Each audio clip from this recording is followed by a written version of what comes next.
Donc, le message d'aujourd'hui est simple et c'est pour t'encourager à vivre au sein d'une communauté. C'est pour t'encourager. Tu ne dois pas abandonner ta communauté. Jésus recommande à ses disciples de vivre en groupe. Tu ne dois pas vivre en marge de la communauté. Tu dois avoir un groupe de 2 ou 3 disciples, frères, sœurs et sœurs en Christ, avec qui vous vous retrouvez régulièrement. Régulièrement. Pour pouvoir vous exhorter, vous encourager, vous organiser, pour œuvrer au sein de votre localité, de votre environnement immédiat de vie, en tant que chrétien. Donc, c'est important pour vous. Donc, la Bible dit que les premiers chrétiens vivaient ensemble. C'était la recommandation du Seigneur Jésus. Parce que Jésus a dit à Simon-Pierre de rassembler ses frères. Donc, si quelqu'un vient t'inviter à fuir ta communauté et à abandonner la communauté, il faut savoir que c'est un danger. Tu ne peux pas vivre chez toi ou bien vivre dans les quartiers, les maisons, le travail, sans jamais te retrouver avec des frères en Christ pour l'affermissement et pour la prière. C'est un danger pour toi. Ça t'expose à la destruction spirituelle.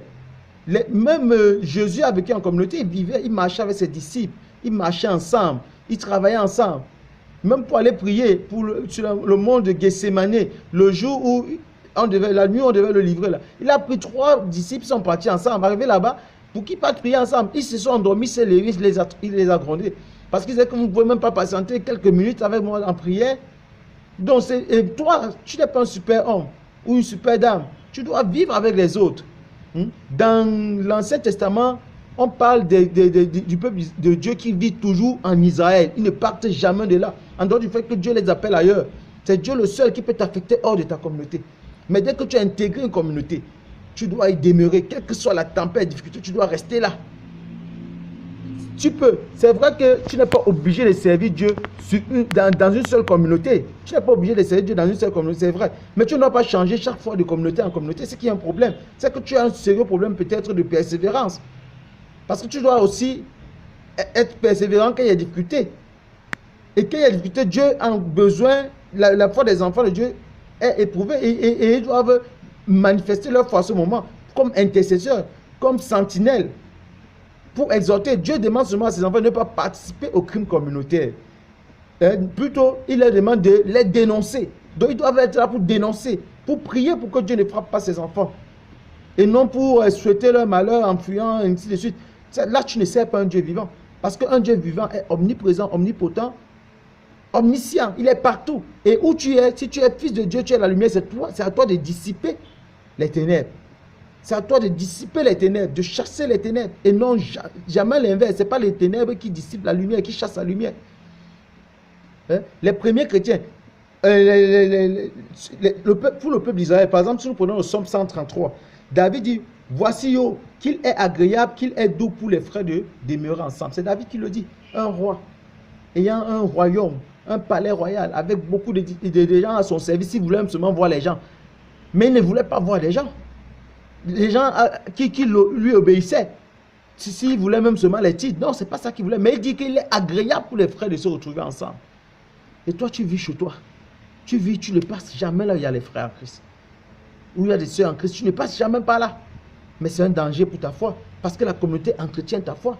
Elle fait vivre ta foi. Ta foi vient de la parole de Dieu. Ton salut vient du fait que tu as accepté Christ. Mais la communauté te fait vivre cette foi-là. Elle rend ça dynamique. Elle fait vivre cette foi-là. Donc, quand tu vis seul, le diable te détruit facilement.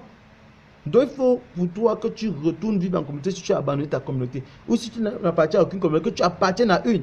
Si la communauté a des règlements, que tu te soumettes aux règlements de la communauté.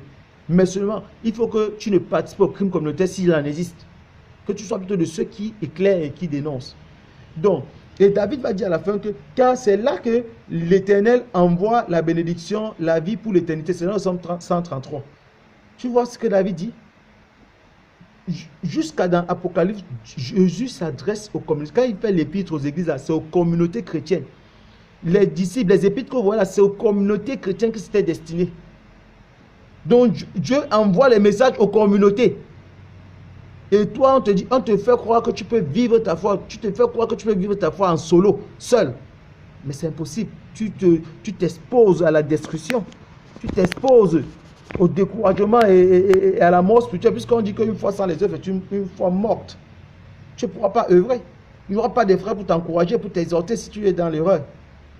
Et même si dans ta communauté, tu es le seul qui serait resté, et par exemple, qui ne serait pas dans les difficultés, la tempête n'a pas emporté, tu dois intercéder parce que la Bible dit que je cherche une seule personne qui se tient à la brèche pour prier pour que je ne frappe pas le peuple.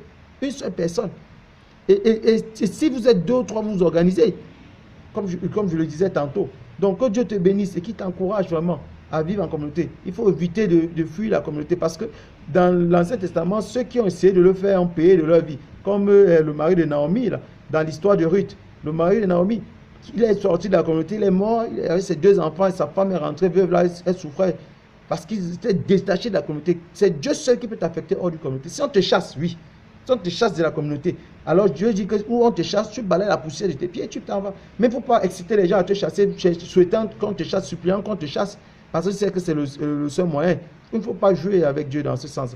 Il faut obéir à Dieu. Au sein de ta communauté, tu dois intervenir pour encourager les frères. Tu dois rester avec tes frères pour que vous œuvrez ensemble. C'est important. Aucune communauté ne sera parfaite. Parce que c'est constitué des hommes et les hommes sont imparfaits. La seule perfection qui t'invite dans la communauté, c'est celle de Christ. C'est la seule perfection. Et c'est suivant sa directive que tu agis au sein de la communauté. Et du coup, il faut éviter donc l'activisme, il faut éviter la religiosité. Croire que parce que j'appartiens à une communauté, je suis sauvé. C'est la religiosité là-bas. Il faut faire attention.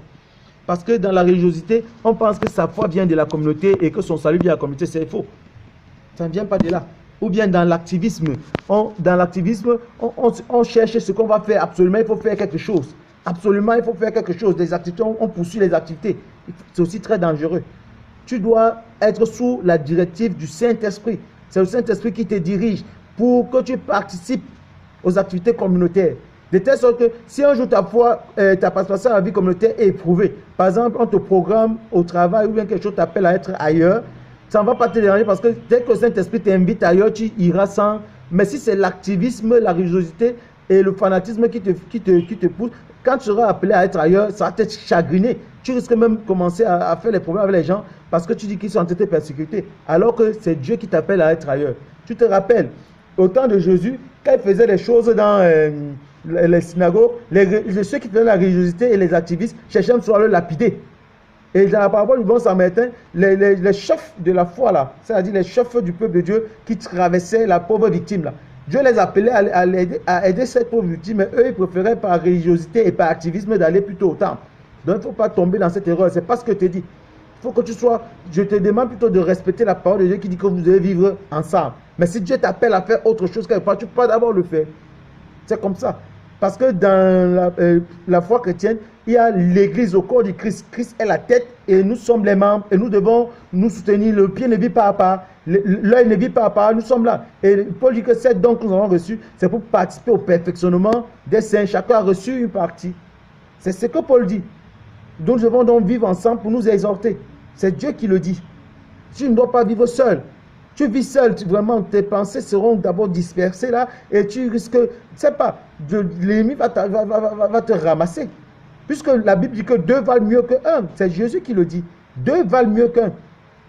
Et donc, il est important pour toi. Peut-être même, beaucoup de tes difficultés viennent du fait que tu vis seul ou bien que tu t'es détaché de ta communauté ou que tu as l'intention de te détacher de ta communauté. Vraiment que Dieu te fortifie et t'aide à retourner vivre en communauté. Ok? Il ne faut pas que tu vives en marge de ta communauté. Et quand je dis communauté, ça veut dire peut-être un rassemblement de 2 ou de 3 personnes. Ou même de 1000 personnes. Jésus ne regarde pas au nombre. Il a 2, 300 rassemblés, celui-là au milieu d'eux. Il dit même quelque part, ne crains rien, petit troupeau.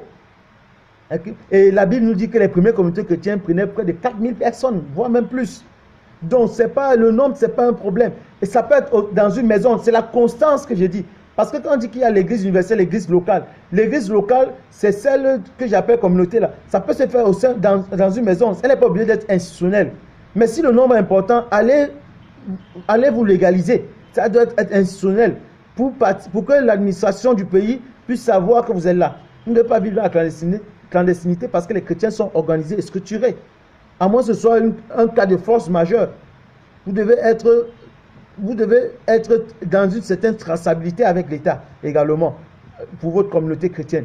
Donc, et maintenant, ça peut être dans une maison, mais ça peut aussi être dans des bâtiments bien construits, très somptueux. Là, ça ne dérange personne. Ça n'arrange personne.